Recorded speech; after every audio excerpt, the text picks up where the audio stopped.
بسم الله الرحمن الرحيم إن الحمد لله نحمده ونستعينه ونستغفره ونعوذ بالله من شرور أنفسنا ومن سيئات أعمالنا من يهده الله فلا مضل له ومن يضلل فلا هادي له وأشهد أن لا إله إلا الله وحده لا شريك له وأشهد أن محمدا عبده ورسوله أما بعد. Donc bienvenue donc de retour à Médine avec alhamdulillah de nouveau on va reprendre les cours que nous avions entamés avant la tournée que j'ai faite en France cet été.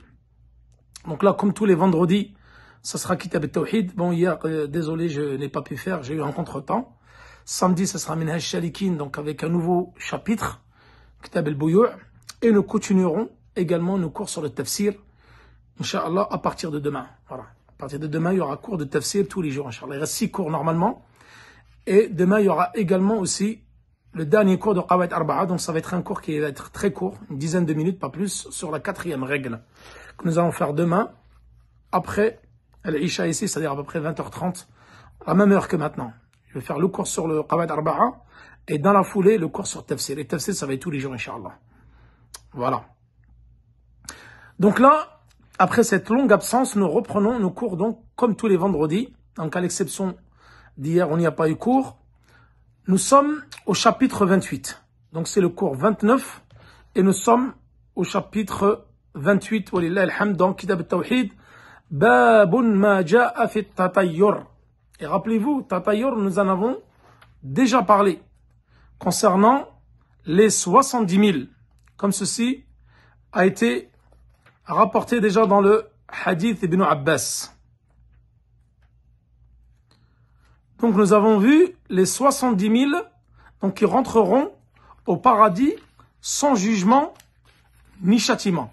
Et rappelez-vous dedans, dans ce hadith-là, il y avait, comme قال النبي صلى الله عليه وسلم, 70,000 يدخلون الجنة بغير حساب ولا عذاب.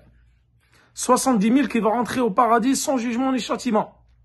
Et les compagnons, ils ont dit au prophète sallallahu alayhi wa sallam, Man hum, qui sont-ils? Il a dit alladhina la yastarqun, c'est-à-dire ceux qui ne demandent pas à ce qu'on leur fasse al-ruqya. Ensuite, il a dit la yastarqun wa la yaktawun, c'est-à-dire ceux qui ne font pas la cautérisation. Ensuite, il a dit wa la yatatayyarun. Donc c'est ça le shahid et c'est de ce sujet-là qu'on va parler aujourd'hui. La yatatayyarun, c'est-à-dire qu'ils ne font pas de mauvais augure.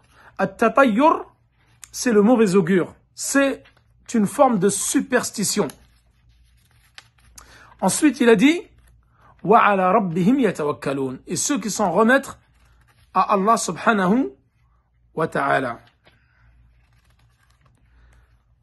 Donc là, bab al-tatayyur, donc c'est un chapitre qui concerne les augures. Donc dans ce chapitre, nous allons expliquer, Inch'Allah, 2 versets du Coran. Nous allons voir sur qui ont été révélés ces versets du Coran-là.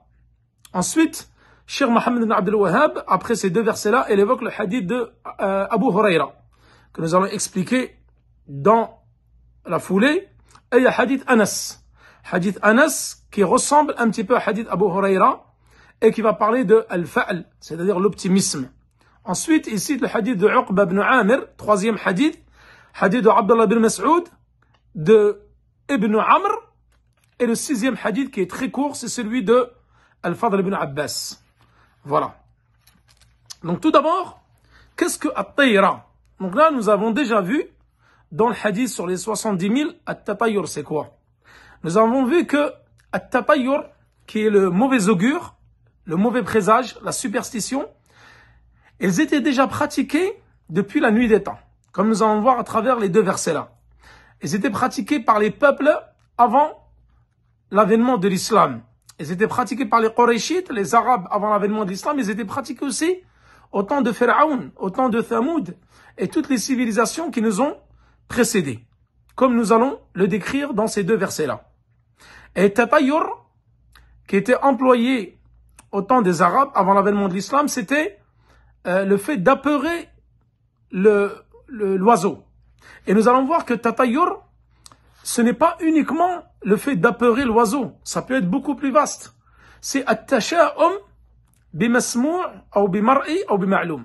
C'est-à-dire, c'est le fait d'avoir une mauvaise augure, une mauvaise opinion ou une superstition suite à la vue de quelque chose, au son de quelque chose ou à une chose qui est connue. Comme nous allons voir, c'est-à-dire tel que le mois de Safar. Ils faisaient la superstition par rapport au mois de Safar, les Arabes d'avant l'islam. Et le mauvais augure, c'est quoi? At-tasha'um, la définition, c'est c'est le fait d'avoir une mauvaise opinion en Allah subhanahu wa ta'ala.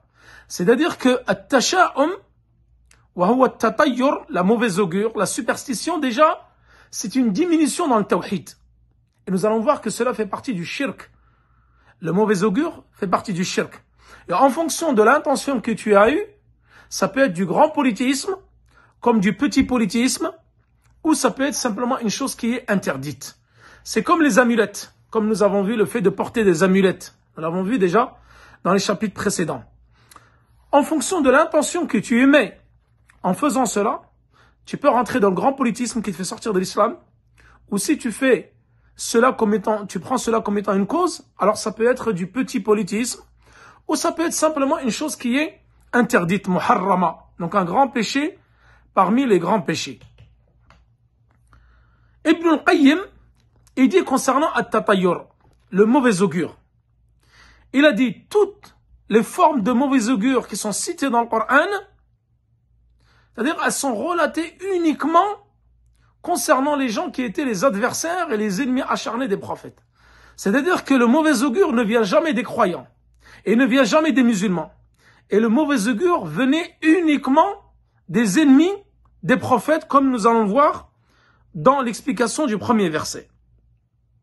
Et rappelez-vous aussi que le fait de faire le mauvais augure, ça va t'empêcher de rentrer dans les 70 000 qui rentreront le jour du jugement dernier au paradis sans jugement ni châtiment, comme cela a été relaté dans le hadith. Et le prophète sallallahu alayhi wa sallam l'a dit, c'est ceux qui ne demandent pas à ce qu'on leur fasse ruqya, ceux qui ne font pas la cautérisation, et ceux qui ne font pas le mauvais augure. Alladhina la yatatayyarun wa ala rabbihim yatawakkalun. Et ceux qui s'en remettent, qui remettent leur confiance entière en Allah subhanahu wa ta'ala. Donc le fait de faire de la superstition, c'est d'avoir une mauvaise opinion envers Allah subhanahu wa ta'ala.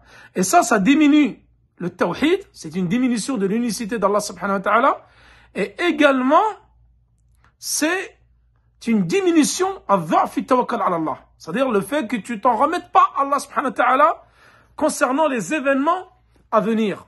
Et au contraire, toi, tu vas placer ta confiance dans ces causes-là, et non dans Allah subhanahu wa ta'ala, et placer ta confiance en Allah subhanahu wa ta'ala.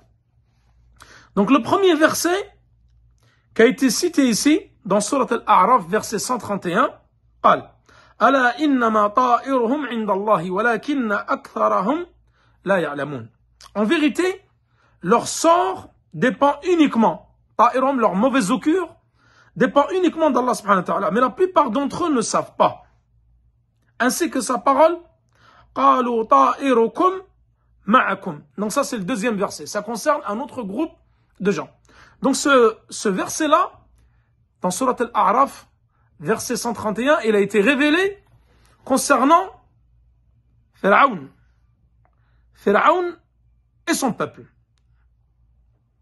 Donc ce verset-là, pourquoi il a été révélé? Il a été révélé concernant Pharaon au temps de Moussa alayhi salam, parce qu'il disait que à Moussa, donc Pharaon et son peuple,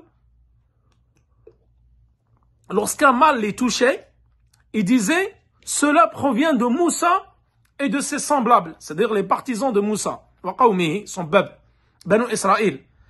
Et lorsqu'un bien les touchait, il disait ceci dépend uniquement de nos actions. Donc Allah subhanahu wa ta'ala est venu leur répondre à leur croyance concernant le mauvais augure. Leur sort, il est auprès d'Allah subhanahu wa ta'ala. Et la plupart d'entre eux ne savent pas. Donc ce verset-là, il vient parler de Pharaon et de ses partisans.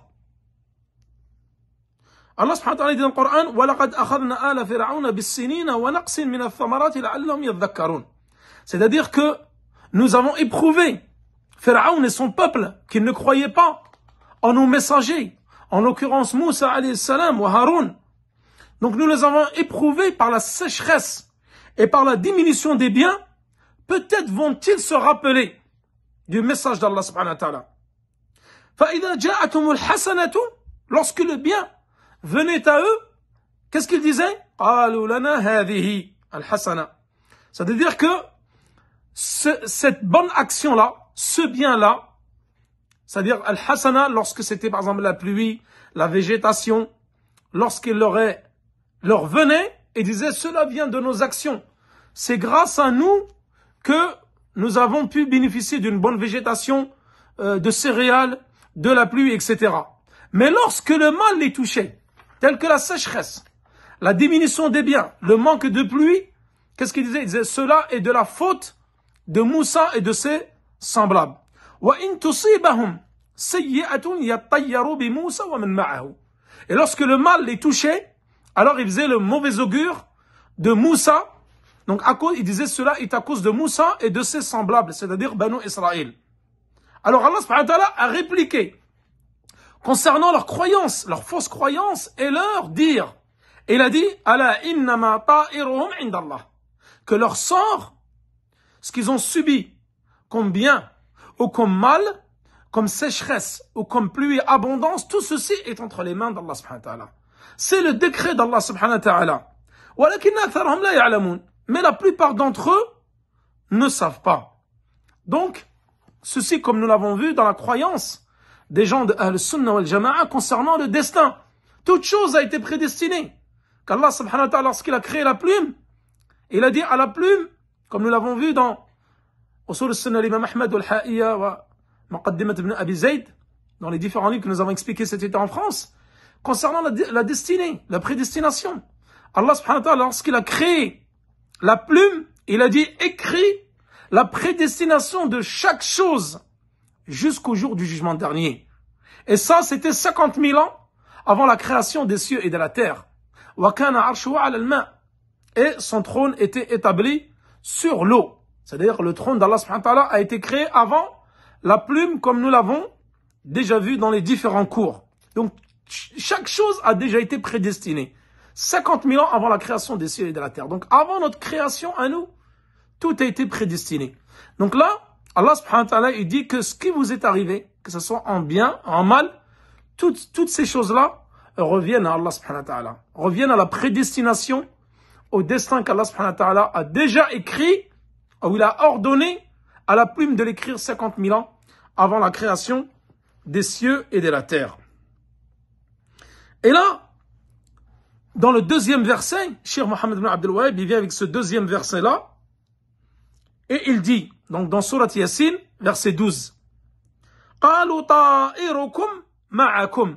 Donc ça, c'est une autre histoire. Donc la première, elle relate les propos de Pharaon et de ses semblables, de ses partisans, à l'encontre de Moussa alayhi salam, concernant le mauvais augure, le mal qu'ils ont subi, comme sécheresse et diminution des biens. Là, c'est concernant Ahl al-Qarya, les gens de la contrée. Ils ont dit, votre mauvais présage, votre superstition, votre mauvais augure est avec vous-même. Ils ont dit, qui est-ce qui a dit cela?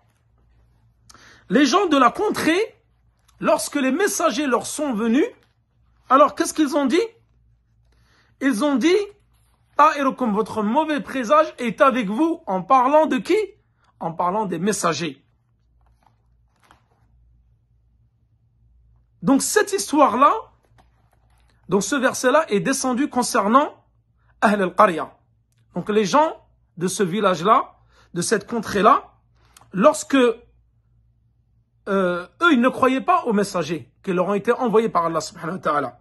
Donc ces mécréants-là, ils disaient « Anna tatayyarna bikum » nous allons faire le mauvais augure, la superstition par votre venue.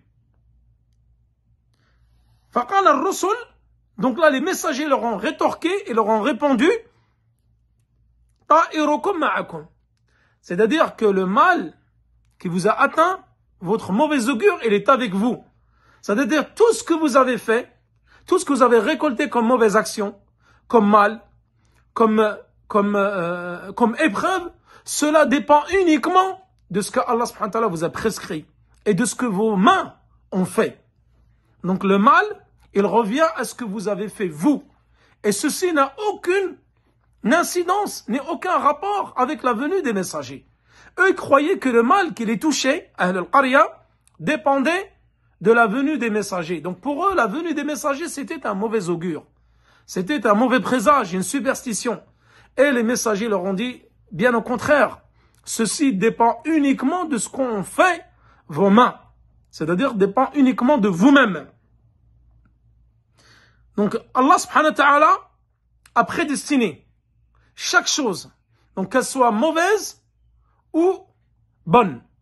Donc si elle est bonne, alhamdulillah, ceci a été prédestiné par Allah subhanahu wa ta'ala. Et si elle est mauvaise, Allah l'a prédestinée, mais c'est vous qui l'avez faite avec vos mains. Washar la yantasabu ila Allah subhanahu wa ta'ala. Donc le mal, il ne revient pas. C'est pas Allah qui fait le mal.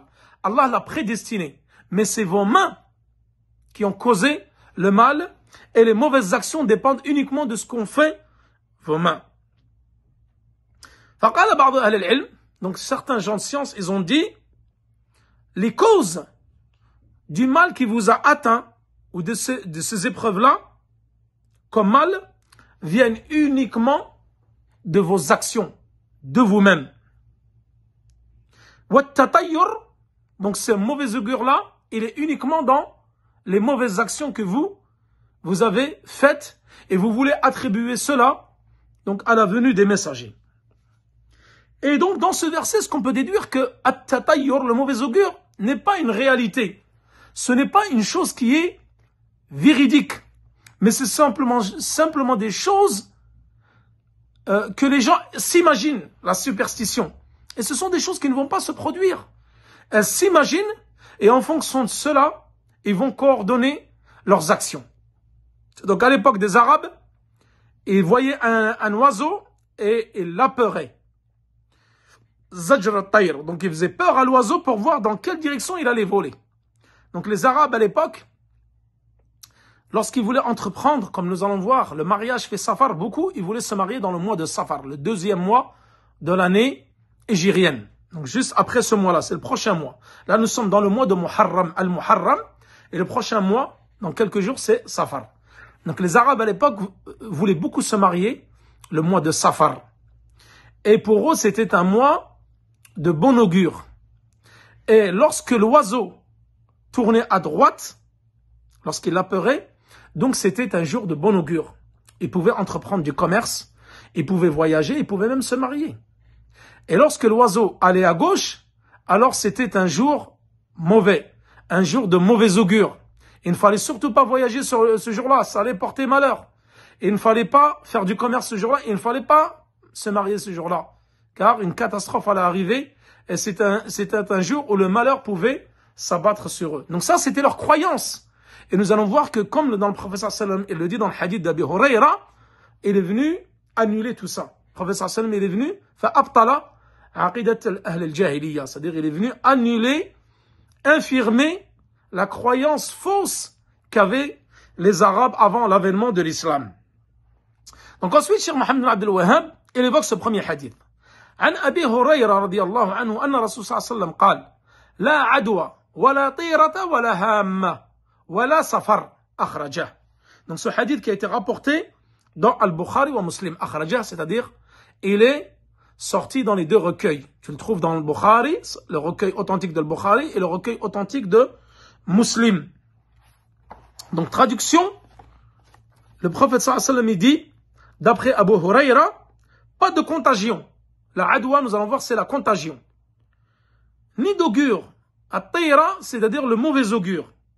Ni d'oiseau de mauvais augure. Al-hamma, nous allons voir qu'il y a deux définitions concernant al-hamma. Et safar, exactement pareil. Il y a deux définitions qu'ont donné les gens du hadith. Et le mois de Safar ne porte pas malheur. Donc là, il a dit le mois de Safar. Donc Safar, c'est le mois, mais il a une autre connotation que nous allons voir, qui était une maladie qui touchait le ventre des chameaux, rapporté par Al-Bukhari ou Muslim. On trouve également un ajout dans ce hadith qui a été rapporté par uniquement Muslim. Il a dit la naw'a wa la ghawl. Wa la naw'a wa la ghawl. Un-naw, pas d'astre. Donc ce sont les astres. Ça, nous allons le voir dans le chapitre prochain. C'est-à-dire le vendredi prochain, nous allons voir le chapitre spécifique qui parle sur l'astrologie. Donc concernant l'astrologie, les astres, etc. Chapitre très très important. Et il a dit wal ghawl. Donc, et pas de ghawl. Al ghawl, c'est quoi? Ça, nous allons l'expliquer dans le hadith. Al ghawl, c'était des espèces de fantômes. Voilà. Ils croyaient qu'il y avait des fantômes. Ils voyaient des choses. Donc, dans l'obscurité, des choses blanches, des taches. Et ils croyaient que c'était des djinns ou des shayatines qui leur faisaient peur. Donc, ils faisaient de la superstition par rapport à ça. Et le prophète sallallahu alayhi wa sallam, il a dit, voilà, ghawl. C'est-à-dire que ces fantômes-là, que vous pouvez voir, ils n'ont pas d'incidence dans les actions, dans les événements des choses. Donc, l'explication de ce hadith, donc rapporté par Al-Bukhari wa Muslim. La adwa, c'est-à-dire qu'il n'y a pas de contagion. Là, le fait de dire qu'il n'y a pas de contagion, le prophète sallallahu alayhi wa sallam, il n'a pas voulu dire par ce hadith, comme certains ont pu le comprendre, que la contagion n'existe pas. Bien sûr que la contagion existe, comme nous allons le voir à travers différents hadiths que nous allons citer. La contagion, c'est quoi? كما قال أهل العلم انتقال المرض من المريض إلى الصحيح.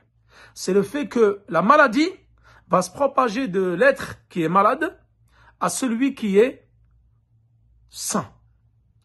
Comme la varicelle, comme la variole et comme certaines maladies, donc qui peuvent se propager de l'être malade à l'être qui est sain. Ce n'est pas ceci qui est voulu dans le hadith. Nous allons voir que la cause de la contagion, elle dépend uniquement du décret d'Allah subhanahu wa ta'ala. C'est ça qui est voulu dans le hadith.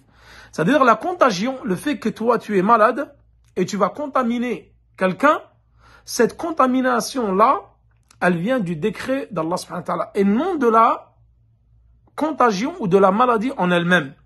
C'est ceci qui est voulu dans le hadith du prophète sallallahu alayhi wa sallam.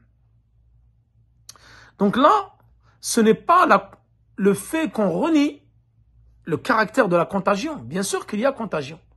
Le prophète sallallahu alayhi wa sallam dit dans un hadith, sauve-toi du lépreux et fuis le lépreux telle la fuite du lion.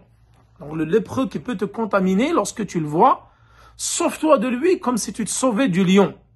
Et également le prophète sallallahu alayhi wa sallam, comme il a dit dans le hadith concernant une contrée où il y a le choléra. Donc où il y a la peste ou le choléra, si tu es dans cette contrée-là, tu n'as pas le droit d'en sortir. Justement pour ne pas propager la maladie à d'autres contrées qui n'ont pas été affectées par ce mal-là. Et si tu apprends qu'il y a cette maladie-là dans cette contrée-là, alors tu n'y vas pas. Donc ça, c'est la préservation de la contagion de certaines maladies. Si tu l'as, tu n'en sors pas pour ne pas contaminer d'autres personnes. Et si tu ne l'as pas et n'entre pas dans cette contrée qui a été contaminée par cette maladie-là.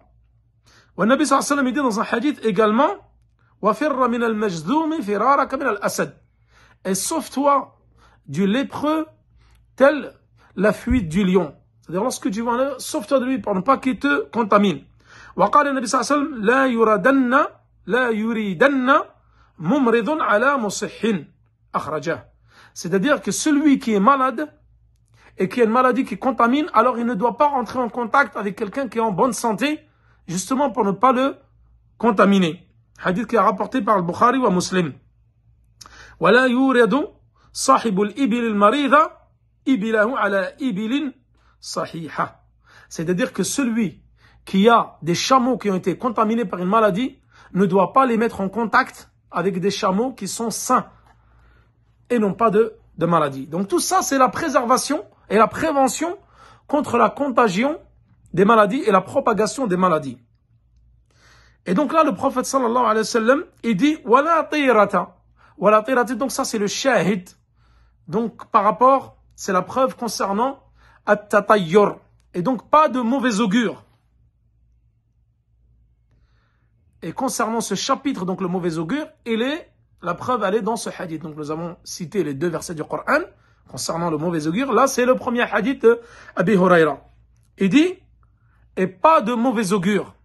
Donc on n'appeure pas l'oiseau pour savoir s'il va à droite ou à gauche et si on entreprend nos affaires, nos mariages, nos voyages ou autres, en voyant le vol d'oiseaux. Est-ce qu'il va voler à droite ou à gauche comme cela était à l'époque des Arabes? Et le mauvais augure était déjà pratiqué comme nous l'avons au temps de Pharaon, au temps de Thamoud, quand ils ont dit, les Salih, ils ont dit à Salih, Thamoud, donc c'était son peuple, et lui ont dit également,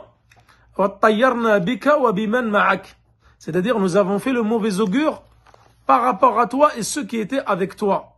C'est-à-dire nous avons fait le mauvais augure, nous avons une mauvaise opinion ou nous avons fait une superstition par rapport à ta venue et ceux qui étaient avec toi.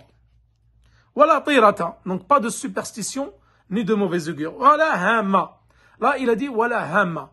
Hamma c'est un oiseau qu'ils utilisaient pour faire de la superstition. Donc comme à notre époque certains utilisent par exemple le fer à cheval. Le fer à cheval, ils disent le fait de mettre le fer à cheval sur le devant de la porte, car ça porte bonheur, etc. Donc ils avaient une certaine croyance concernant le fait de passer par exemple sous un pont, ou le fait de passer près d'une maison où il y avait un fer à cheval. Donc tout ça, c'était des fausses croyances du temps de la Jahiliya. Donc tout ce qui touche à la superstition. Al-wala hamma. Hamma, c'est quoi? C'est ce qui ressemble au hibou. C'est-à-dire c'est la chouette. Donc c'est un oiseau qui est connu, qui vit la nuit et qui émet un certain son. Et les Arabes, ils avaient comme superstition que le hibou ou la chouette, lorsqu'elle venait se poser sur la porte de quelqu'un et elle émettait un son, ils disaient celui-là il va mourir demain. Ou alors sa mort va bientôt être proche. Donc ils faisaient de la superstition par rapport au hibou. Et al-tafsir al-thani, ils ont une autre explication concernant al-hamma. Ils ont dit que le mort, lorsqu'il a été tué en totale injustice, sans raison valable, lorsqu'il avait été enterré, il a été tué donc en totale injustice, sans raison valable, et il y avait un oiseau qui volait au-dessus de sa tombe, qui faisait 2 tours au-dessus de sa tombe. Et certains disaient que cet oiseau-là, il était sorti de ses os. Donc ça, c'est des fausses croyances qu'avaient les Arabes à l'époque, avant l'avènement de l'islam. Il sortait de ses os et tournait autour de la tombe du mort jusqu'à ce mort-là, et les demandait la vengeance. Et les demandait que justice se fasse. Et lorsque justice a été faite concernant ce mort-là, alors l'oiseau s'en allait et ne revenait plus. Donc tout ça, ce sont des superstitions, des fausses croyances que le prophète sallam est venu et là, annuler cela, infirmer cela dans ce hadith-là. C'est-à-dire qu'il n'y a ni de hamma, donc ni de ces mauvaises croyances-là, ni de hibou, faire de la superstition mauvais augure avec la chouette ou le hibou, tout cela n'a aucun sens. Et n'a aucune incidence sur l'événement des choses. Voilà Safar. Safar pareil. 2. Donc Safar, al-qawl al-mashhour, donc la vie le plus connue, Safar c'est que c'est le mois de Safar, c'est-à-dire le prochain mois, deuxième mois de l'Hijr. Donc les Arabes à l'époque, ils disaient que Safar c'était un mois qui portait bonheur. C'est-à-dire que c'était bien de se marier pendant Safar, uniquement Safar, et pas les autres mois. C'était un mois où il allait avoir de la bénédiction, c'était bien de voyager fait Safar et d'entreprendre du commerce fait Safar. Et certains savants, ils ont donné une autre explication concernant Safar. Ils ont dit Safar, c'était une maladie qui touchait le ventre des chameaux. Et ça, cette parole-là, elle est attribuée également à l'imam al-Bukhari. Nassa alayhi al-Bukhari. Mais la parole la plus commune, la plus répandue, c'est que Safar, c'est le mois que l'on connaît tous. Qu'est-ce qu'ils faisaient les Arabes? Eux, ils sacraient, donc il y avait 4 mois sacrés, donc Shawwal, Muharram, Dhul Qa'da ou Dhul Hijjah, les 4 mois sacrés, ils ne faisaient pas de combat. Donc ils ne déclaraient pas la guerre aux 2 autres tribus. Comme vous le savez, avant l'avènement de l'islam, les Arabes, les différentes tribus arabes se déclaraient la guerre tout le temps, continuellement. Mais, كانوا يعظمون الأشهر الحرم. Donc, ils donnaient beaucoup d'importance aux 4 mois sacrés, ils ne déclaraient jamais la guerre pendant ces mois-là. Alors qu'est-ce qu'ils faisaient? كانوا يؤخرون يقدمون الأشهر, c'est-à-dire Safar, Muharram, ils ne pouvaient pas faire la guerre pendant Muharram. Alors ils disaient Muharram, on va le retarder à Safar. Donc nous allons le retarder à Safar, et comme ça nous pourrons faire la guerre pendant le mois de Muharram. C'est-à-dire ils jouaient avec le temps.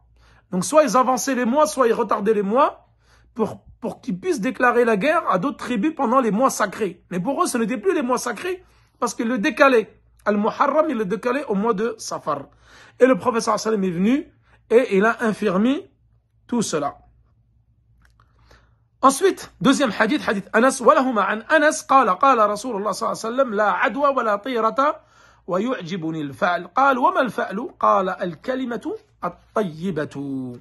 Donc là, deuxième hadith, qui est rapporté par Anas, donc d'après le Bukhari ou Muslim, il dit, point de contagion, nous l'avons déjà expliqué, ni d'augure, ça nous l'avons vu dans le hadith de Abi Huraira. En revanche, l'optimisme me plaît. Le prophète il dit, j'aime l'optimisme. Et on dit, qu'est-ce que l'optimisme? Il a dit, c'est la bonne parole. Lorsque tu entends une bonne parole, ceci t'élargit ta poitrine, te donne le sourire et t'encourage. Donc là, le mauvais augure, wa tasha'um, c'est le pessimisme, wa tafa'ul, c'est l'optimisme. Donc lorsqu'ils entendaient des mauvaises paroles, parce que le mauvais augure, il n'est pas uniquement dans l'oiseau. S'il va à droite ou à gauche, il est dans l'oiseau, il est dans le safar, dans le mois de safar, mais il est également dans les sons, ou dans les paroles qu'ils pouvaient entendre. S'ils entendaient des mauvaises paroles, ils disaient, ah, il va arriver malheur. Donc nous ne devons pas entreprendre quoi que ce soit ce jour-là. S'ils entendaient des bonnes paroles, alors pour eux, c'était un jour de bon augure. Donc voilà, concernant l'explication de ce hadith-là. Donc nous avons dit que le prophète sallam, il n'a pas dit qu'il n'y avait pas de contagion, mais que toute chose, et la contagion n'a lieu que par le décret d'Allah subhanahu wa ta'ala, et non pas par la maladie elle-même. Donc ce n'est pas la maladie elle-même qui provoque la contagion, mais c'est le décret d'Allah subhanahu wa ta'ala. C'est Allah subhanahu wa ta'ala qui provoque cela par son décret. Et dans une riwaya fi Sahih Muslim, il a dit Uhibbul fa'l, ay al-fa'l as-salih, c'est-à-dire le bon optimisme. وجاء عند البخاري ومسلم, dans une autre version de Bukhari ou Muslim, قال وما الفعل قال الكلمة الصالحة يسمعها أحدهم أو أحدكم. C'est-à-dire c'est quoi le fa'l, c'est quoi l'optimisme? C'est la bonne parole que certains entendent. La bonne parole, la parole pieuse. Donc c'est annoncer les bonnes nouvelles. Et c'est ça l'optimisme, ce que le prophète sallam aimait. Et il n'aimait pas le mauvais augure, le pessimisme. قال ولي أبي داود بسند صحيح. Donc Abi Daoud il rapporte un hadith عن عقبة بن عامر قال ذكرت الطيرة عند رسول صلى الله عليه وسلم فقال أحسنها الفأل لا ترد مسلما فإذا رأى أحدكم ما يكره فليقل اللهم لا يأتي بالحسنات إلا أنت ولا يدفع السيئات إلا أنت ولا حول ولا قوة إلا بك. Donc ce hadith qui a été rapporté dans le recueil de Abi Daoud avec une chaîne de rapporteurs authentiques, d'après Uqba ibn Amir, les augures furent cités au prophète sallallahu alayhi wa sallam en sa présence. Qu'est-ce qu'il a dit? Le meilleur des augures, c'est l'optimisme. Et l'augure ne dissuade pas le musulman de mener à bien ses projets. Si l'un d'entre vous voit une chose qu'il répugne, qu'il dise donc Allahumma la ya'ti bil hasanat illa ant. C'est-à-dire, oh Allah, personne n'apporte d'événements heureux, ni ne repousse les malheurs, si ce n'est toi. Et nous ne tirons notre puissance et notre force que de toi. Donc là, dans ce hadith, il dit ici, Uqba ibn Amir. Donc ça, c'est un wahm de la part de Cheikh Mohammed ibn Abdul Wahhab, c'est-à-dire ça, c'est une erreur. Dans le recueil de Sahih de Abi Daoud, ce n'est pas Uqba ibn Amir, ce n'est pas Uqba ibn Amir, mais c'est Urwa ibn Amir. Donc le vrai rapporteur de ce hadith, c'est Urwa ibn Amir. Walaysa Uqba ibn Amir. Donc, hada wahm. Hada wahm. Donc ça, c'est une erreur de la part de l'auteur ici. Et Urwa ibn Amir, il y a une divergence concernant son statut. Certains gens de science ont dit que c'était un sahabi. Mais ça, c'est pas l'avis le plus communément répandu. L'avis le plus communément répandu parmi les muhaddithin, les gens du hadith, c'est que c'est un tabi'i. Donc, il est venu après la génération des Sahaba. Donc, comme c'est un tabi'i qui a rapporté ce hadith-là, on dit qu'il est mursal. C'est-à-dire qu'il est coupé. Il y a une coupure entre lui et le prophète sallam. Donc, il ne l'a pas rapporté directement du prophète sallam. Et on dit que ce hadith, il est mursal, donc il est da'if. Il est faible. Et l'imam al-Nawawi, lui, il l'a authentifié dans Riyad al-Salihin. Il l'a authentifié. Mais Cheikh al-Albani et d'autres gens de science l'ont rendu faible, vu qu'il est munqati'. Et donc, lorsque vous voyez une chose qui ne vous plaise pas, alors vous devez dire Allahumma la ya'ti bil hasanati illa ant. C'est uniquement toi qui ramène les bonnes choses. Wa la yadfa'u as-sayyi'at illa ant. Et les mauvaises choses, ce n'est uniquement toi, c'est uniquement toi qui les repousse. Wa la hawla wa la quwwata illa. Il n'y a de puissance et de force que par toi. Donc c'est bien de dire cela lorsque, par exemple, tu veux entreprendre une chose et tu vois qu'il y a une chose qui peut te déstabiliser. Il y a quelque chose dans ton cœur concernant cela. Alors dis cela. Ensuite, le hadith, Inch'Allah, nous allons bientôt finir avec le hadith de Abdullah ibn Mas'ud, marfou'an, c'est-à-dire qu'il est attribué jusqu'au prophète sallallahu alayhi wa sallam. At-tayratu shirk, at-tayratu shirk. C'est-à-dire que Abdullah ibn Mas'ud, il dit dans ce hadith, l'augure, c'est du politisme. L'augure, c'est du politisme. Thumma qal. Et la deuxième partie de ce hadith, nous allons voir qu'elle n'est pas du prophète sallallahu alayhi wa sallam, elle est de Abdullah ibn Mas'ud. On appelle ça mudraja. Hadithun mudraj. C'est-à-dire qu'il y a une partie du hadith, en fin de compte, qui vient du sahabi, qui vient pas du prophète sallallahu alayhi wa sallam, comme nous allons l'expliquer. وَمَا مِنَّا إِلَّا وَلَكِنَّ اللَّهَ يُذْهِبُهُ بِالتَّوَكُّلِ. Cette partie-là, وَمَا مِنَّا إِلَّا وَلَكِنَّ اللَّهَ يُذْهِبُهُ بِالتَّوَكُّلِ. هذا من ابن مسعود. Donc ça, c'est la parole d'Ibn Mas'ud et ce n'est pas la parole du prophète sallallahu alayhi wa sallam, comme on dit les savants. Donc là, l'augure, c'est du politisme. L'augure, c'est du politisme. Ça, c'est la parole du prophète sallallahu alayhi wa sallam. Hélas, personne d'entre nous n'en est épargné. Mais Allah l'efface par la confiance qu'on place en lui. Donc ce hadith a été rapporté par Abi Daoud ou Tirmidhi. Et d'ailleurs, ce dernier, Abi Daoud, a authentifié ce hadith-là. Mais la parole, hélas, personne d'entre nous n'en est épargné, mais c'est Allah qui l'efface par la confiance qu'on place en lui. Ça, c'est la parole d'Ibn Mas'ud. Les savants, ils ont dit que cela n'est pas la parole du prophète sallallahu alayhi wa sallam. Idan huwa mudraj. Comme nous le verrons, Inch'Allah, ultérieurement, lorsque nous allons étudier la science du hadith. Inch'Allah, j'espère cette année ou l'année prochaine, nous ferons Al-Bayquniya et nous aurons l'occasion d'expliquer qu'est-ce que Al-Hadith Al-Mudraj. Donc là, At-Tayratu Shirk, ça c'est Thabit an al-Nabi sallallahu alayhi wa sallam. Donc cela est affirmé, c'est une parole du prophète sallallahu alayhi wa sallam. Et le reste, ça vient de Abdullah ibn Mas'ud. Donc At-Tayratu Shirk, qu'est-ce qui est voulu par cette parole-là? At-Tayratu Shirk, c'est-à-dire l'augure, c'est du politisme. L'augure, c'est du politisme. Est-ce que c'est du grand politisme ou du petit? Ça, c'est comme les amulettes. Donc, comme les amulettes que tu portes, les bracelets, etc., les anneaux, les chaînes que tu portes autour de toi, et en ayant la croyance, la certitude que ce sont ces choses-là qui vont affecter le cours des événements qui se passent dans notre planète. C'est-à-dire, cette superstition-là, le mauvais augure, cette fausse croyance que tu as, lorsque l'oiseau va aller à droite ou à gauche, tu crois que ça, cette mauvaise augure, ce mauvais présage, c'est ça qui affecte les événements en cours dans la vie. Et qu'Allah subhanahu wa ta'ala n'a pas d'incidence sur ces choses-là. Alors là, tu rentres dans Shirk al-Akbar. Ça, c'est du grand politisme qui fait sortir directement de l'islam. Deuxième chose, toi, tu crois que cette superstition-là, c'est uniquement une cause.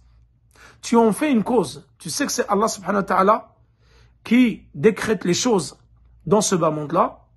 Mais tu prends cette superstition-là comme une cause. Comme les amulettes, tu les prends pour une cause. Alors là, c'est du politisme mineur qui ne te fait pas sortir de l'islam. Et nous avons déjà donné la définition du politisme mineur et majeur et la définition entre les deux. Et si tu fais de la superstition et qu'en fin de compte, tu crois que cette chose-là peut te repousser, c'est-à-dire le fait que l'oiseau va à gauche, ça va être un jour de mauvais augure, mais tu ne fais pas de cela une cause, mais quand même ça va te repousser d'entreprendre telle chose, par exemple tel voyage, tel commerce, telle chose, mais tu ne crois pas que c'est une cause, alors ceci est muharram. T'as vu l'oiseau voler à gauche? Bah, tu dis aujourd'hui, je vais pas entreprendre telle chose. Alors, ceci est interdit. Ceci est interdit. Et si tu crois que ceci, c'est une cause dans le malheur ou autre, alors ceci, c'est du politisme mineur. Et si cela a une incidence dans les événements de la vie, c'est du politisme majeur. Et si tu crois que c'est simplement, donc, je ne le fais pas parce que ça va me porter malheur, alors ceci est interdit. Mais si tu vois que cette chose-là, ça va te porter malheur, mais toi, tu repousses ces choses-là. Tu dis non, je n'y crois pas. Je n'y crois pas, ce sont des sottises, ce sont des sornettes.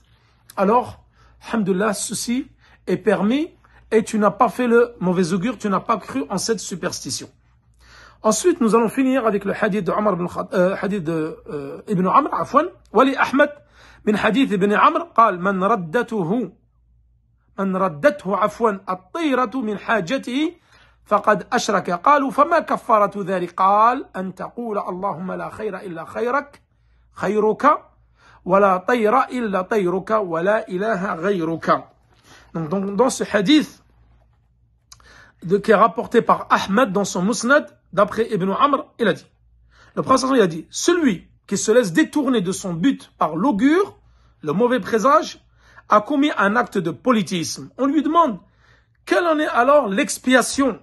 Il répondit, c'est de dire, Allahumma la khayra illa khayruk, wa la tayra illa tayruk, wa la ilaha ghayruk. Oh Allah, point de bien si ce n'est le tien, point d'augure qui ne vienne pas de toi, et point de véritable divinité si ce n'est toi.